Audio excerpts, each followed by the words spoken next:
Everyone, welcome back to this channel. This is Kavya Agarwal. तो हम लोगों ने मैक्रो इकोनॉमिक्स में स्टार्ट किया था अपनी सेकंड यूनिट के साथ, जिसका नाम है मनी एंड बैंकिंग, और उसमें हमने मनी ऑलरेडी पढ़ लिया। अब आज हम लोग स्टार्ट करने वाले हैं सेकंड चैप्टर, जिसका नाम है बैंकिंग। बैंकिंग में मेनली आपको दो टॉपिक्स पढ़ने हैं। सबसे पहले सेंट्रल बैंक और उसके क्या क्या फंक्शंस हैं, और दूसरा टॉपिक आता है मनी मल्टीप्लायर, जो कि काफी इंपॉर्टेंट है। ठीक है, तो दो पार्ट्स में दोनों ही टॉपिक को समझेंगे। आज हम लोग बात करने वाले हैं सेंट्रल बैंक के बारे में। सेंट्रल बैंक होता क्या है और क्या क्या उसके फंक्शंस हैं, तो वन बाय वन सभी पॉइंट्स को अच्छे से समझेंगे। राइट, तो चलिए फिर स्टार्ट करते हैं और आसान भाषा में सभी चीजें समझने की कोशिश करते हैं। आ जाइए, तो चलिए स्टार्ट करते हैं। और सेंट्रल बैंक क्या होता है, इससे पहले एक टॉपिक समझते हैं। देखिए, हमारे आसपास बहुत सारे बैंक्स होते हैं, सबको ही पता है ना। आपके आसपास काफी सारे बैंक्स हैं, जैसे कि बैंक ऑफ बड़ौदा है, पीएनबी है, एसबीआई है, कैनरा बैंक है, यस बैंक हो गया, एचडीएफसी बैंक है। ये जितने भी बैंक्स हैं जो हमारे आसपास है, जिनके साथ जनरल पब्लिक डील करती है, उन्हें हम कहते हैं कमर्शियल बैंक्स। ठीक है, कमर्शियल बैंक्स। ठीक है, जनरल पब्लिक का हिसाब किताब चल रहा होता है कमर्शियल बैंक के साथ। कमर्शियल बैंक का काम क्या होता है? कमर्शियल बैंक एक ऐसा फाइनेंशियल इंस्टीट्यूशन है जो कि आपके डिपॉजिट को एक्सेप्ट करता है, यानी कि आपका पैसा एक्सेप्ट करता है और लोन प्रोवाइड करता है। ठीक है, प्लस ये आगे कंपनीज में इन्वेस्टमेंट करते हैं, जहां से ये रिटर्न जनरेट कर सकते हैं। ठीक है, अब देखो, कमर्शियल बैंक किसके साथ डीलिंग कर रहा होता है? जनरल पब्लिक के साथ। ठीक है, अगर हमें अपना पैसा डिपॉजिट करना है तो कहाँ पे करेंगे? कमर्शियल बैंक में। ठीक है, अगर हमें लोन लेना है तो हम किसके पास जाएंगे? कमर्शियल बैंक के पास। ठीक है, इसमें मैंने आपको बहुत सारे बैंक्स बताए, लेकिन कमर्शियल बैंक्स को भी तो कोई ना कोई रेगुलेट करता होगा। अगर कमर्शियल बैंक को पैसे की नीड हुई, पैसा चाहिए या अपना पैसा जमा करना है, डिपॉजिट करना है, तो वो कहाँ पे करेगा? तो उसके लिए कमर्शियल बैंक रीच आउट करता है टू दी सेंट्रल बैंक। ठीक है, तो मतलब क्या है कि जनरल पब्लिक किसके साथ डील कर रही होती है? कमर्शियल बैंक के साथ। और अगर कमर्शियल बैंक्स को लोन चाहिए या अपना कुछ अमाउंट डिपॉजिट करना है या कुछ और फैसिलिटीज लेनी है, और सभी कमर्शियल बैंक्स को रेगुलेट करने का काम किसका होता है? सेंट्रल बैंक का। ठीक है, तो जो जनरल पब्लिक है वो कभी भी सेंट्रल बैंक के साथ डायरेक्टली इंटरेक्ट नहीं करती है। ठीक है, जनरल पब्लिक के लिए कमर्शियल बैंक्स हैं और कमर्शियल बैंक्स के लिए आगे सेंट्रल बैंक है, जो कि एक एपेक्स इंस्टीट्यूट है, इंस्टीट्यूशन है, एक मेन बॉडी है जो सभी कमर्शियल बैंक्स को रेगुलेट करती है। हमारे पूरे कंट्री का जो मॉनेटरी सिस्टम है उसे रेगुलेट करती है। ठीक है, समझ गए? अब देखो, जैसे कि अगर हम इंडिया में बात करें तो इंडिया में जो सेंट्रल बैंक है उसका नाम है आरबीआई। आरबीआई क्या है? Reserve bank of India. ठीक है, इतना आपको पता होगा कि इंडिया का जो सेंट्रल बैंक है उसका नाम है रिजर्व बैंक ऑफ इंडिया, जो कि इस्टेब्लिश हुआ था 1 अप्रैल 1935 को। ठीक है, इसी तरह अगर हम बात करें यूएसए की, तो यूएसए का जो सेंट्रल बैंक है, जितनी भी डेवलपिंग या डेवलप्ड कंट्रीज होती हैं उनका अपना सेंट्रल बैंक होता है, जो कि पूरे मॉनेटरी स्ट्रक्चर को, इकोनॉमिक सिस्टम को या बैंकिंग सिस्टम को मैनेज कर रही होती है। तो यूएसए का जो सेंट्रल बैंक है इसका नाम होता है फेडरल रिजर्व सिस्टम।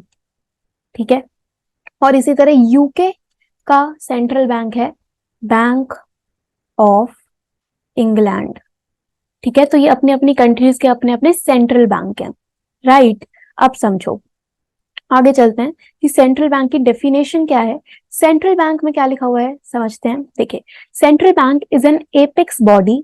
एपेक्स मतलब कि एक एसेंशियल बॉडी, एक मेन बॉडी है जिसके पास सुपीरियर पावर है, that controls, operates, regulates and directs the entire banking system and monetary structure of a country।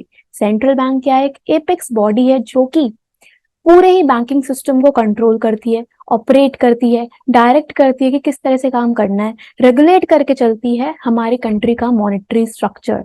ठीक है, वो बॉडी, वो इंस्टीट्यूशन क्या है? Central bank. इंडिया के केस में RBI is the central bank. ठीक है, और अभी अगर हम करंटली देखें, आरबीआई के जो करंट गवर्नर हैं उनका नाम है शक्ति कांता दास। ठीक है, ये मैंने आपको वैसे ही बता दिया है, तो आपको इतनी चीज बेसिक पता होना चाहिए। ठीक है, ये है हमारे पास फंक्शंस ऑफ सेंट्रल बैंक।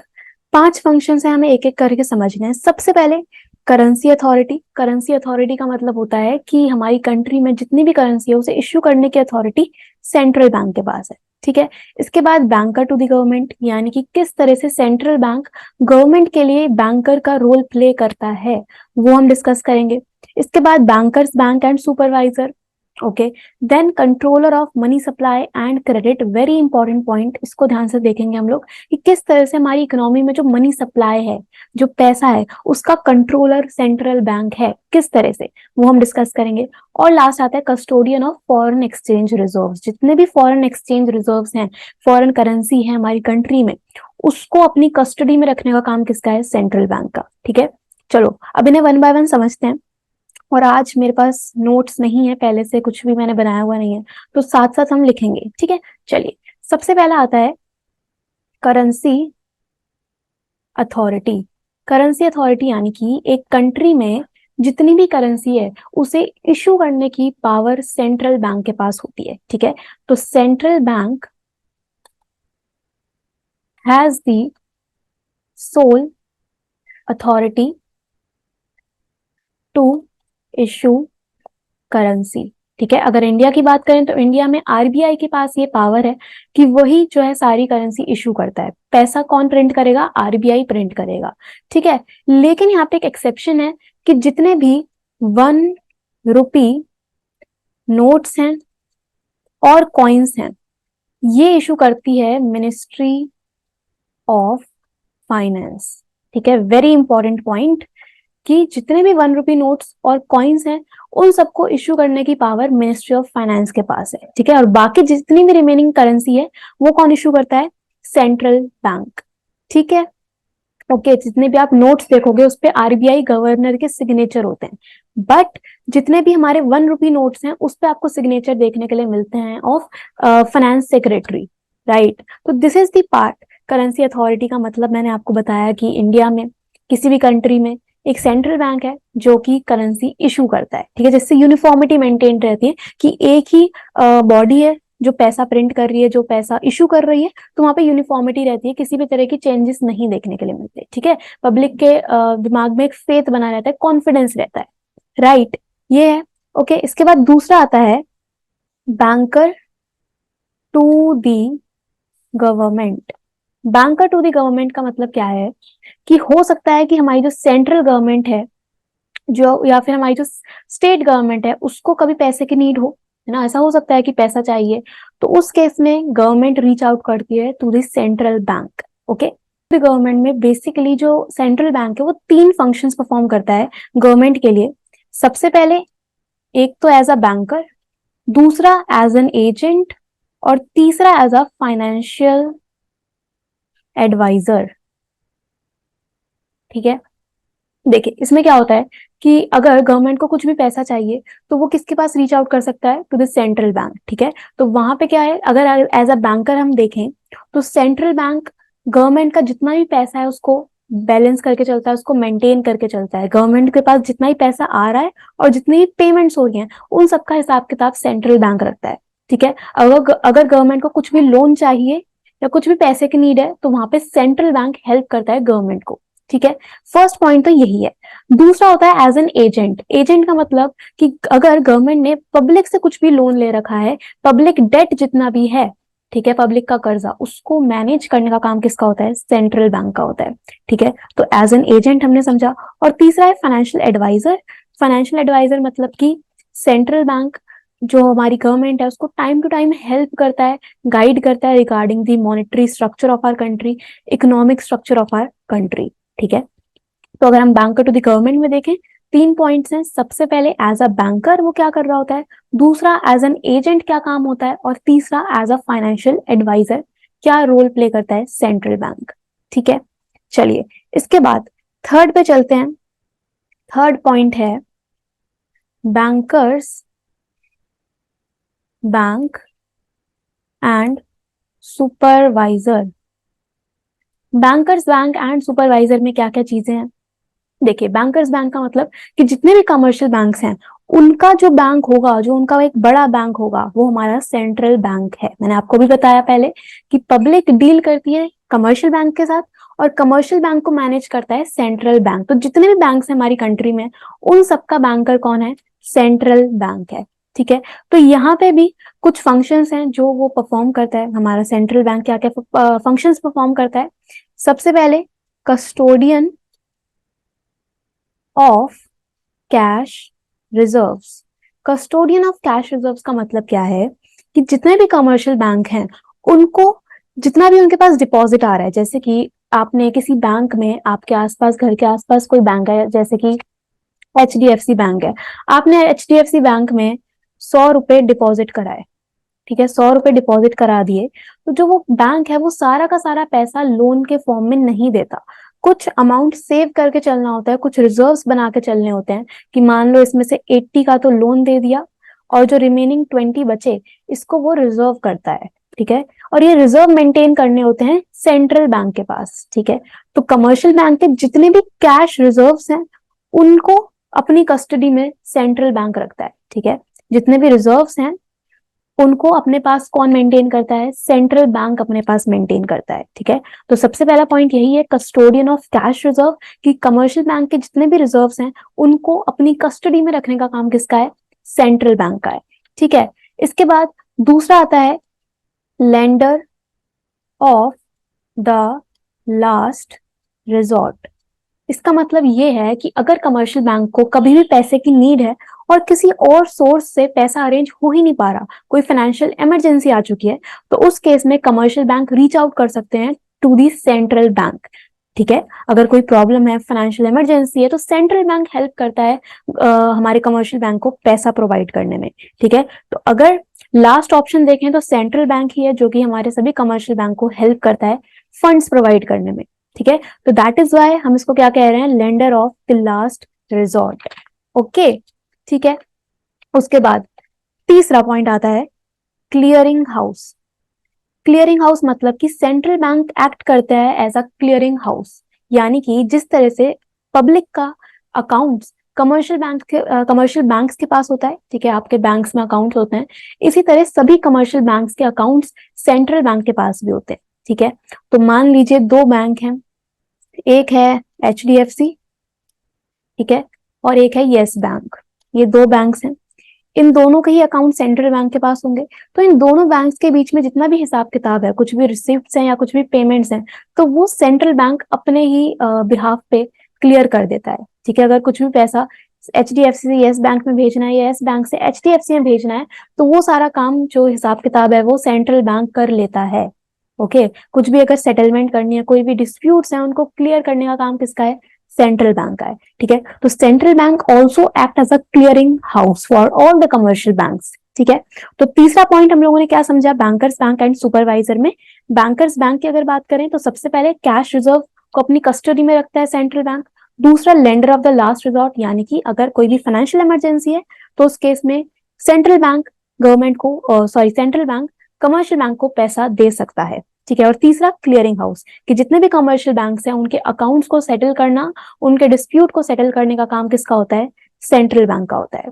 ठीक है, और इसमें हमने क्या पढ़ा? एक सुपरवाइजर। सुपरवाइजर मतलब कि ऑलरेडी हमने डेफिनेशन में देख ही लिया कि पूरा ही जो हमारा मॉनेटरी स्ट्रक्चर है, हमारे सभी कमर्शियल बैंक को रेगुलेट करना, डायरेक्ट करना, कंट्रोल करने का काम किसका होता है? सेंट्रल बैंक का होता है। ठीक है, ये हो गया। चलिए अब चलते हैं नेक्स्ट पे, और नेक्स्ट है फोर्थ पॉइंट या फोर्थ फंक्शन, जिसे हम कहेंगे controller of money supply and credit. Very important point, और इसको आप ध्यान से समझना। मनी सप्लाई क्या होती है? ये हमने अपने मनी वाले चैप्टर में पढ़ा कि पब्लिक के पास एक पॉइंट पे कितना पैसा होता है, उसे हम मनी सप्लाई कहते हैं। ठीक है, तो इस पॉइंट में हम लोग ये देखेंगे कि सेंट्रल बैंक किस तरह से उस मनी सप्लाई को, इकोनॉमी में जितना ही पैसा है उसे कंट्रोल करता है। ठीक है, अगर इन्फ्लेशन की सिचुएशन है, इन्फ्लेशन समझ, तो इन्फ्लेशन मतलब कि महंगाई, तो महंगाई के केस में सबसे बड़ा रीजन जो होता है महंगाई होने का, वो मनी सप्लाई होता है। ठीक है, अगर मनी सप्लाई इकोनॉमी में इंक्रीज हो जाती है, ठीक है, अगर मनी सप्लाई बढ़ जाती है, पैसा बढ़ गया है, तो उस केस में क्या होगा? लोगों के पास ज्यादा पैसा आ जाएगा, वो ज्यादा से ज्यादा डिमांड करेंगे, बट सप्लाई लिमिटेड होती है। तो अगर डिमांड ज्यादा हो गई, अगर डिमांड ज्यादा हो गई सप्लाई से, तो क्या होगा? गुड्स एंड सर्विसेज के प्राइस बढ़ जाएंगे, जिससे हमें इन्फ्लेशन देखने के लिए मिलती है। ठीक है, तो इन्फ्लेशन के और भी रीजंस होते हैं, बट मनी सप्लाई एक बड़ा रीजन है इन्फ्लेशन के लिए। ठीक है, तो किस तरह से हम मनी सप्लाई को कंट्रोल करें ताकि इन्फ्लेशन भी कंट्रोल्ड रहे, राइट। तो इसमें आपको कुछ पॉइंट्स पढ़ने हैं। सबसे पहले आता है रेपो रेट। ठीक है, रेपो रेट, रेपो रेट या फिर हम बोल सकते हैं रीपर्चेज रेट।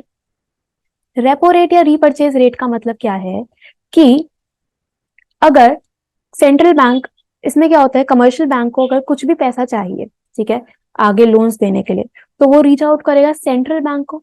ठीक है, और सेंट्रल बैंक फ्री में तो पैसा देंगे नहीं, कुछ ना कुछ इंटरेस्ट तो चार्ज करेंगे। तो जिस रेट पे इंटरेस्ट चार्ज किया जाता है उसे हम कहते हैं रेपो रेट। ठीक है, देखिए ये है हमारा सेंट्रल बैंक और ये है कमर्शियल बैंक्स, राइट। तो अगर और इधर आ जाती है हमारी पब्लिक। ठीक है, तो अगर कमर्शियल बैंक्स को पैसा चाहिए सेंट्रल बैंक से, ठीक है, अगर कमर्शियल बैंक्स को पैसा चाहिए सेंट्रल बैंक से, तो कुछ ना कुछ इंटरेस्ट पे करना पड़ेगा। जो इंटरेस्ट आप पे करते हो, जिस रेट पे आपको पैसा मिलेगा, यानी कि कमर्शियल बैंक को जिस रेट पे सेंट्रल बैंक अमाउंट लेंड करेंगे, उस रेट को हम कहते हैं रेपो रेट। ठीक है, राइट। तो ये रेट क्या होता है, रेपो रेट, और ये होता है शॉर्ट टर्म के लिए, शॉर्ट टर्म। ठीक है, अब मान लो कि इकोनॉमी में हमें पब्लिक के हाथ में पैसा कम कर देना है, मनी सप्लाई को कम करके चलना है, तो उस केस में क्या होता है कि सेंट्रल बैंक जो है वो रेपो रेट को इंक्रीज कर देती है। इंक्रीज करने से क्या मतलब है, देखिए अगर रेपो रेट इंक्रीज कर दिया गया तो कहीं ना कहीं कमर्शियल बैंक के लिए जो कॉस्ट ऑफ बोरोइंग है वो इंक्रीज हो जाएगी। मतलब कि मान लो पहले आपको जो लोन है वो 8% पे मिल रहा था, ठीक है, कमर्शियल बैंक को जो लोन है वो 8% पे मिल रहा था सेंट्रल बैंक से, बट अब वो रेट 8% से इंक्रीज कर दिया गया 15% पे। तो ऐसा हो गया अगर, तो क्या होगा, कमर्शियल बैंक या तो पैसा बोरो ही नहीं करेंगे या फिर कम बोरो करेंगे, क्योंकि महंगा पड़ेगा लोन, है ना। तो इससे कॉस्ट ऑफ बोरोइंग इंक्रीज हो गया। अब जब cost of borrowing commercial bank के लिए इंक्रीज हो गया, तो ये क्या करेंगे, ये आगे लेंडिंग रेट्स इंक्रीज कर देंगे। मतलब अगर पब्लिक को पैसा चाहिए होगा, पब्लिक को अगर लोन चाहिए, तो यहाँ पे ये अपने लेंडिंग रेट्स भी इंक्रीज कर देंगे, पब्लिक को लोन महंगे मिलेंगे। ठीक है, और अगर पब्लिक को लोन महंगे मिल रहे हैं तो उससे क्या होगा, पब्लिक लोन लेना थोड़ा सा कम कर देगी और मनी सप्लाई ऑटोमेटिकली कम हो जाएगी, जिससे इन्फ्लेशन कम होगा। ठीक है, तो समझे कॉन्सेप्ट को। रेपो रेट मतलब कि अगर कमर्शियल बैंक्स को पैसा चाहिए तो वो सेंट्रल बैंक के पास रीच आउट करेंगे। जिस रेट पे सेंट्रल बैंक कमर्शियल बैंक को पैसा देते हैं उसे हम कहते हैं रेपो रेट, जो कि शॉर्ट टर्म के लिए होता है। ठीक है, और अगर हमने रेपो रेट इंक्रीज कर दिया तो उससे कमर्शियल बैंक के लिए कॉस्ट ऑफ बोरोइंग इंक्रीज हो जाएगी और वो फर्दर आगे पब्लिक के ऊपर वो अपना जो बर्डन है वो शिफ्ट करेंगे by increasing the lending rates. ठीक है, क्लियर। चलिए इसके बाद नेक्स्ट पॉइंट है इसी में ही, बैंक रेट। बैंक रेट या फिर डिस्काउंट रेट। तो बैंक रेट और रेपो रेट दोनों ही सेम है। ठीक है, जिस रेट पे सेंट्रल बैंक कमर्शियल बैंक को लोन प्रोवाइड करती है उसे हम रेपो रेट या फिर बैंक रेट बोलते हैं। डिफरेंस बस इतना है कि रेपो रेट शॉर्ट टर्म के लिए होता है और बैंक रेट लॉन्ग टर्म के लिए होता है। ठीक है, बाकी सब कुछ सेम है। अगर आपको इन्फ्लेशन को कंट्रोल करना है, अगर आपको मनी सप्लाई को कम करना है, तो हम अगेन बैंक रेट इंक्रीज कर देंगे। ठीक है, राइट। चलो इसके बाद तीसरा पॉइंट, थर्ड पॉइंट समझते हैं। थर्ड पॉइंट आता है हमारे पास reverse repo rate. Reverse repo rate मतलब रेपो रेट का बिल्कुल ही अपोजिट है। मान लीजिए कि ये हमारा कमर्शियल बैंक, ठीक है, और ये है सेंट्रल बैंक। अगर कमर्शियल बैंक के पास कुछ भी सरप्लस फंड्स हैं, कुछ भी एक्स्ट्रा पैसा है, तो सेंट्रल बैंक बोलता है कि यार ये पैसा आप हमें हमारे पास डिपॉजिट कर दो, हम आपको उस पर इंटरेस्ट देंगे। ठीक है, तो अगर कमर्शियल बैंक अपना पैसा यहाँ सेंट्रल बैंक के पास डिपॉजिट करता है, तो सेंट्रल बैंक कमर्शियल बैंक को इंटरेस्ट पे करता है। ठीक है, राइट। तो इस रेट को हम कहते हैं रिवर्स रेपो रेट। ठीक है, एकदम उल्टा हो रहा है। यहाँ पे कमर्शियल बैंक अपना पैसा सेंट्रल बैंक के पास डिपॉजिट कर रहे हैं, जिसपे उन्हें इंटरेस्ट मिल रहा है, जिसे हम कहते हैं रिवर्स रेपो रेट। राइट। अब अगर आपको एक इकोनॉमी में मनी सप्लाई को कम करना है, तो उस केस में सेंट्रल बैंक ये रिवर्स रेपो रेट इंक्रीज कर देता है। इंक्रीज करने से क्या होगा कि अब कमर्शियल बैंक के लिए फायदा है। अगर repo rate reverse repo rate increase कर दिया गया तो कमर्शियल बैंक ज्यादा से ज्यादा पैसा सेंट्रल बैंक के पास डिपॉजिट कर देंगे, तो कमर्शियल बैंक के पास जो अमाउंट रह गया लोन देने के लिए टू द जनरल पब्लिक वो भी कम हो जाएगा। अब जब लोगों के हाथ में पैसा ही कम आएगा, वो लोन ही कम लेंगे, तो क्या होगा, मनी सप्लाई खुद ही कम हो जाएगी। ठीक है, समझे क्या हो रहा है कि अगर रिवर्स रेपो रेट को हम इंक्रीज कर देते हैं तो क्या हो रहा है कि कमर्शियल बैंक अपना major amount of money central bank के पास डिपॉजिट करेंगे, जिससे जो लोन देने की पावर है कमर्शियल बैंक के पास वो कम हो जाएगी। ठीक है, और मनी सप्लाई भी कम हो जाएगी। ठीक है, ये केस है। और अगर आपको मनी सप्लाई को इंक्रीज करना होता है तो हम बिल्कुल ही रिवर्स केस फॉलो करते हैं। राइट, ठीक है, चलो इसके बाद फोर्थ पॉइंट है open market operations. Open market operations का मतलब होता है कि गवर्नमेंट की जितनी भी सिक्योरिटीज हैं उनका बाइंग एंड सेलिंग करना इज ओपन मार्केट ऑपरेशन। ठीक है, हमारा जो सेंट्रल बैंक है, सेंट्रल बैंक क्या करता है, गवर्नमेंट की सिक्योरिटीज का बाइंग एंड सेलिंग करता है। ठीक है, पब्लिक के साथ और कमर्शियल बैंक के साथ, उसी हम पूरे प्रोसेस को ओपन मार्केट ऑपरेशंस कहते हैं। देखिए क्या होता है इसमें, अगर आपको एक इकोनॉमी में मनी सप्लाई को इंक्रीज करना है, मनी सप्लाई इंक्रीज करनी है, तो हम क्या करेंगे, जो सेंट्रल बैंक है वो सिक्योरिटीज को सेल कर देता है। मतलब अगर ये हमारा सेंट्रल बैंक और उसके पास एक सिक्योरिटी है, ठीक है, सिक्योरिटी है, राइट, और ये है पब्लिक। अगर आपको पब्लिक के हाथ से पैसा ले लेना है, ठीक है, मनी सप्लाई को कम करना है, तो सेंट्रल बैंक ये सिक्योरिटी पब्लिक में इशू कर देगा, सेल कर देगा। उससे क्या होगा कि जितना ही पैसा है पब्लिक के पास वो कहां पे आ जाएगा, वो आ जाएगा सेंट्रल बैंक के पास। ठीक है, राइट, तो क्या हुआ, मनी सप्लाई कम हो गई ना। ठीक है, तो अगर आपको मनी सप्लाई को कम करना है तो आपके पास एक और तरीका है कि गवर्नमेंट की सिक्योरिटीज को सेल कर दो और जितना ही पैसा है पब्लिक के पास वो सेंट्रल बैंक के पास आ जाएगा, जिससे कि मनी सप्लाई इकोनॉमी में कम हो जाएगी। ठीक है, और अगर आपको मनी सप्लाई को सॉरी, यहाँ पे मनी सप्लाई कम आएगा। ठीक है, मनी सप्लाई को अगर आपको इंक्रीज करना है, यानी कि लोगों के हाथ में पैसा बढ़ाना है, तो क्या करोगे, ये सेंट्रल बैंक, ये पब्लिक, हम क्या करेंगे, हम सिक्योरिटीज को बाय कर लेंगे। सिक्योरिटीज आपके पास आ गई, पैसा किसके पास जाएगा, पब्लिक के पास जाएगा, मनी सप्लाई इंक्रीज हो जाएगी। ठीक है, तो अगर आपको मनी सप्लाई को कम करना है तो हम सिक्योरिटीज को सेल कर देते हैं, जिससे सारा का सारा पैसा सेंट्रल बैंक के पास आ जाएगा। और अगर आपको मनी सप्लाई को इंक्रीज करना है तो हम सिक्योरिटीज परचेज करते हैं, जिससे लोगों के हाथ में पैसा आएगा, मनी सप्लाई इंक्रीज होगी, परचेजिंग पावर इंक्रीज होती है। ठीक है, ओके, इसके बाद वो अगले पॉइंट पे चलते हैं जो कि है लीगल। फोर्थ पॉइंट है legal reserve ratio. Legal reserve ratio क्या है, देखिए अभी हम लोगों ने एक पॉइंट पढ़ा था, कस्टोडियन ऑफ कैश रिजर्व्स, उसी से रिलेटेड है ये लीगल रिजर्व रेशो। इसका मतलब यही होता है कि जितने भी कमर्शियल बैंक हैं उनको सारा अमाउंट लोन के फॉर्म में नहीं देना, कुछ रिजर्व मेंटेन करना है, कुछ पैसा सेव करके चलना है, जिसे हम लीगल रिजर्व रेशो कहते हैं। और इसमें दो पॉइंट्स आते हैं, एक आता है CRR और एक आता है SLR। CRR क्या है, कैश रिजर्व रेशो। ठीक है, और SLR होता है स्टैट्यूटरी लिक्विडिटी रेशो। ठीक है, देखो अगर बैंक के पास डिपॉजिट्स, टोटल डिपॉजिट्स 100 रुपए डिपॉजिट है, तो और लोन प्रोवाइड कर दिया कितना, 80। ठीक है, तो जो रिमेनिंग रहा वो 20 हम रिजर्व मेंटेन करेंगे। ठीक है, अब रिजर्व्स में भी दो चीजें हैं, CRR एंड SLR। इसका मतलब क्या है कि अगर कमर्शियल बैंक अपना कुछ रिजर्व सेंट्रल बैंक के पास मेंटेन कर रहे हैं, उसे हम कहते हैं कैश रिजर्व। ठीक है, अगर आपने ये सेंट्रल बैंक के पास मेंटेन करा है तो हम उसे बोलेंगे CRR, और जो आप अपने पास रिजर्व करते हो, ठीक है, अपने पास रिजर्व करते हो, उसे हम कहते हैं SLR। बस ये डिफरेंस है। ठीक है, अब अगर हम इसका इम्पैक्ट मनी सप्लाई पे देखें, तो अगर आपको एक इकोनॉमी में मनी सप्लाई कम करनी है तो जो रेशो है, जो ये CRR है, इसे इंक्रीज कर दिया जाता है, या फिर SLR को हम इंक्रीज कर देंगे। इससे क्या होगा, इसका मतलब यह है कि आपको ज्यादा से ज्यादा रिजर्व बनाने पड़ेंगे और बाकी अमाउंट ऑफ लोन के फॉर्म में दोगे।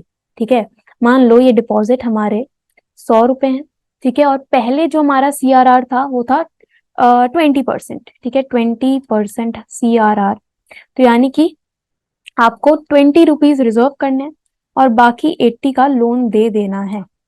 ठीक है, अब अगर मुझे मनी सप्लाई को कम करना है तो मैं क्या करूंगी, मैं CRR इंक्रीज कर दूंगी, यानी कि मैं ये 20% से हटके मान लो 40% कर दिया। ठीक है, तो मुझे 40 रुपए का तो रिजर्व बनाना पड़ेगा। ठीक है, या फिर मैं इसको कट करके लिखती हूँ, इससे आप लोग समझो कि मैंने क्या करा, मैंने 40 का तो रिजर्व बना दिया और लोन देने के लिए भी मेरे पास सिर्फ 40 रुपए बचे। तो क्या हुआ, मनी सप्लाई कम हो गई ना, लोगों को लोन कम मिलेगा, राइट, मनी सप्लाई कम हो जाएगी। ठीक है, तो अगर मनी सप्लाई को डिक्रीज करना है, परचेजिंग पावर को कम करना है, तो हम क्या करेंगे, हम CRR या फिर SLR को इंक्रीज कर देते हैं, जिससे लोन कम दिए जाएंगे, मनी सप्लाई कम हो जाएगा, राइट। ओके, चलिए इसके बाद नेक्स्ट पॉइंट, इसी वाले मेन पॉइंट के अंदर, कंट्रोलर ऑफ मनी सप्लाई। इसके बाद फिफ्थ पॉइंट है मार्जिन रिक्वायरमेंट। मार्जिन रिक्वायरमेंट का मतलब ये है कि अगर आपको बैंक से लोन लेना है तो लोन अमाउंट और जो सिक्योरिटी आप रखते हो कोलेट्रल के फॉर्म में, ठीक है, उन दोनों की वैल्यू के बीच का जो डिफरेंस है दैट इज द मार्जिन। ठीक है, difference between loan amount and value of security. ठीक है, जैसे कि अगर आपको लोन लेना है 100 रुपए का, ठीक है, अभी हम रुपीज में वैसी बात कर रहे हैं, 100 रुपए का आपको लोन लेना है, तो लोन लेने के लिए आपको कुछ सिक्योरिटी रखनी पड़ेगी एज अ कोलेट्रल। ठीक है, अगर उसकी वैल्यू मान लो सिक्योरिटी की वैल्यू है 150, ठीक है, ज्यादा ही होगी ऑब्वियसली, तो लोन आपको 100 रुपए का लेना है, सिक्योरिटी आपके पास 150 रुपए की, इनके बीच का जो डिफरेंस है दैट इज द मार्जिन। अब क्वेश्चन ये आता है कि अगर हमें मनी सप्लाई को कम कर देना है तो उस केस में ये जो मार्जिन है ये इंक्रीज कर दिया जाता है। मतलब अगर आपको लोन 100 रुपए का ही लेना है बट आपको सिक्योरिटी 180 रुपए की लानी पड़ेगी। ठीक है, तो उससे क्या होगा यार, 150 रुपए ही सबसे पहले आप मैनेज करना आपके लिए डिफिकल्ट होगा, है ना। 150 रुपए की सिक्योरिटी अगर आप ला रहे हो वो आपके लिए डिफिकल्ट होगा। अगर सिक्योरिटी का अमाउंट और बढ़ा दिया जाए कि अगली बार जब आपको लोन चाहिए तो 180 की सिक्योरिटी होनी चाहिए, तो वो अगेन आपके लिए एक प्रॉब्लम क्रिएट करेगा कि हम इतनी महंगी सिक्योरिटी लाएं कहाँ से, है ना। अभी हम सिंपल छोटे अमाउंट में बात कर रहे हैं, बट अगर हम लैक्स में या करोड़ में बात करेंगे तो वो आप समझ पाओगे। तो अगर हमने 180 कर दिया है उस केस में सिक्योरिटी का अमाउंट, तो अगेन वो पब्लिक के लिए एक डिफिकल्टी क्रिएट करेगा और वहां से वो लोन लेना थोड़ा सा कम कर देंगे, राइट। समझे, देखो क्या हो रहा है कि लोन तो 100 रुपए का ही है बट सिक्योरिटी आपको लानी पड़ेगी 180 की। ठीक है, तो 150 आपके लिए, सबसे पहले तो यार 150 की सिक्योरिटी आपको मैनेज करना आपके लिए डिफिकल्ट है। अगर सिक्योरिटी अमाउंट बढ़ा दिया गया तो अगेन प्रॉब्लम क्रिएट हो जाएगी। तो उस केस में क्या करेंगे, ये जो मेथड है, ये जो टेक्निक है, ये पब्लिक को डिस्करेज करता है टू बोरो मनी, राइट। तो उससे क्या होगा, मनी सप्लाई कम हो जाएगी, पब्लिक लोन कम लेंगी। ठीक है, तो अगर आपको मनी सप्लाई को कम करना है तो मार्जिन हम इंक्रीज कर देते हैं। ठीक है, ओके, क्लियर। के बाद समझते हैं लास्ट पॉइंट। लास्ट पॉइंट था custodian of foreign exchange reserves. इसका मतलब ये है कि एक कंट्री में जितनी भी फॉरेन करेंसी है, जितने भी फॉरेन एक्सचेंज रिजर्व्स हैं, उनको मेंटेन हमारा सेंट्रल बैंक करता है। ठीक है, अगर कोई भी फॉरेनर्स घूमने आ रहे हैं इंडिया में तो फॉरेन करेंसी आएगी इंडिया में, है ना। इसी तरह से अगर वो हमारी कंट्री से कुछ भी सामान परचेज कर रहे हैं, गुड्स एंड सर्विसेज परचेज कर रहे हैं, तो अगेन हमारी कंट्री में फॉरेन करेंसी का इनफ्लो होता है। तो जितनी फॉरेन करेंसी है, जितने भी फॉरेन एक्सचेंज रिजर्व्स हैं, उनको मेंटेन कौन करता है, सेंट्रल बैंक। और एक कंट्री में जितने ज्यादा फॉरेन एक्सचेंज रिजर्व्स होते हैं उतनी ही ज्यादा स्ट्रॉन्गर वो कंट्री बन जाती है। ठीक है, तो यही हमारा लास्ट पॉइंट है जो कि हमने समझा, और इसी के साथ हमारा टॉपिक कंप्लीट होता है कि क्या क्या फंक्शंस होते हैं सेंट्रल बैंक के। एक बार देखते हैं फिर से हम फ्लो चार्ट बना के कि क्या क्या फंक्शंस हैं। देखिए, यहाँ पे हम लिखेंगे सबसे पहले कि हमने पहला फंक्शन क्या पढ़ा था? सबसे पहले हमने पढ़ा था करेंसी अथॉरिटी, यानी कि सेंट्रल बैंक के पास ये अथॉरिटी है कि जितनी भी करेंसी एक कंट्री में होगी वो इशू कौन करेगा? Central bank, except 1 rupee note and coins which are issued by the ministry of finance. ठीक है। दूसरा पॉइंट हमने पढ़ा था बैंकर टू दी गवर्नमेंट, कि किस तरह से सेंट्रल बैंक एक्ट करता है as a banker to the government, जिसमें आपने 3 पॉइंट्स पढ़े। सबसे पहले एज अ बैंकर, दूसरा एज एन एजेंट, और तीसरा as a financial advisor. Financial advisor, ठीक है। तीसरा पॉइंट हम लोगों ने क्या पढ़ा? बैंकर्स बैंक एंड सुपरवाइजर, कि जितने भी कमर्शियल बैंक है उनका जो बैंकर है वो हमारा सेंट्रल बैंक है, जिसमें आपने अगेन 3 पॉइंट्स पढ़े। सबसे पहले कस्टोडियन ऑफ कैश रिजर्व्स, दूसरा lender of the last resort, और तीसरा क्लियरिंग हाउस। ठीक है। और सुपरवाइजर का रोल भी प्ले करता है सेंट्रल बैंक ही। ठीक है।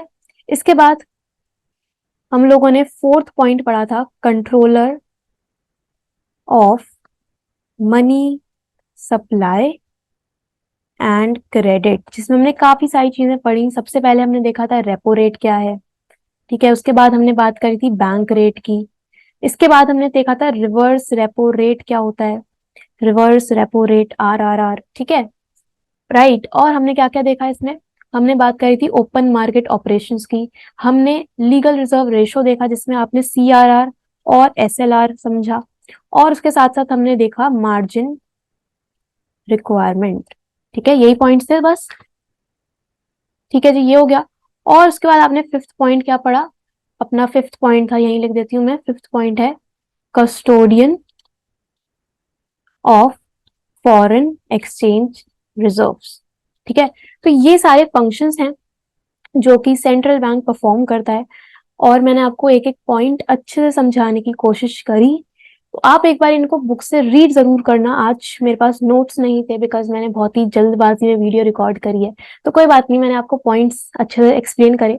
बुक से रीड करो और ध्यान से पढ़ना है इस टॉपिक को, बहुत इंपॉर्टेंट है, एग्जाम में क्वेश्चन आएगा ही आएगा। ठीक है, स्पेशली ये जो 4th पॉइंट है कंट्रोलर ऑफ मनी सप्लाई, ये वाला बहुत इंपॉर्टेंट है।